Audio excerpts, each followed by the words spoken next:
আজকে এই world physiotherapy ডেতে আপনাদের সকলকে স্বাগত জানাই। ভারত সেবাশ্রম সংঘ হাসপাতালের পক্ষ থেকে আমরা গর্বিত যে আজকে আমাদের মধ্যে ডাক্তার দাসের মতো একজন সুচিকিৎসক কলকাতার উপস্থিত আছেন।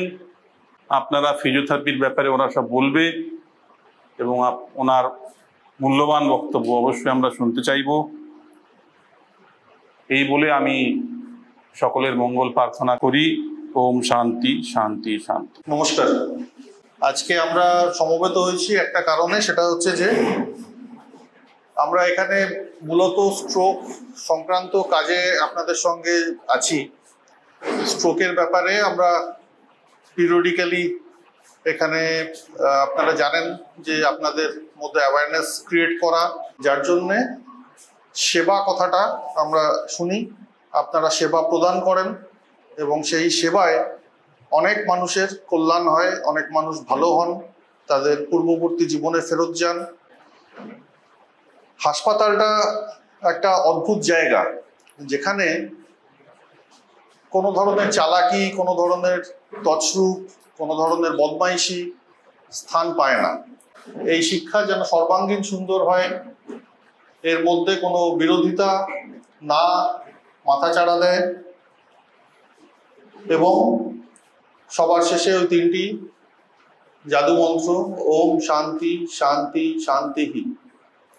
তো সবার শেষে যদি শান্তি থাকে তাহলে সবকিছু ভালো হয়েছে। আমি আজকে খুব ডিটেইলে লাগে, খুব সাধারণ একটা প্র্যাকটিক্যাল কথা বলি, যেগুলো কিছুদিন পেশেন্ট দেখার সূত্রে বারবার পেশেন্টদের হাতে সিস্টারদেরকে বোঝাতে হয়।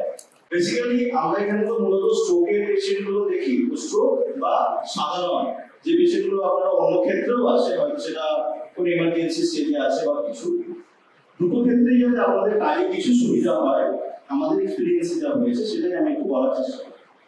প্রথম যদি দেখা যায় যে কোনো পেশেন্ট কথা বলছে বা বলছে না, বা যে কোনো কারণে সে হয়তো কোমাটো স্টেজে আছে বা তার জিসিএস খুব কম বা কিছু, আমরা একটা পেশেন্টের কথা বলা সংক্রান্ত জায়গায় চারটি জিনিসকে নিই: কম্প্রিহেনশন, এক্সপ্রেশন, রিপিটেশন আর নেমিং। কম্প্রিহেনশন মানে কি?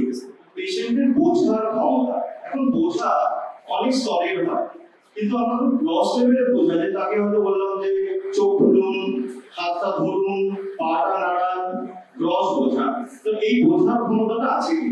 যদি দেখা যায় যে এটা আছে, আমাদের স্ট্রোকের ক্ষেত্রে আমরা তার পরের ধাপে যাই।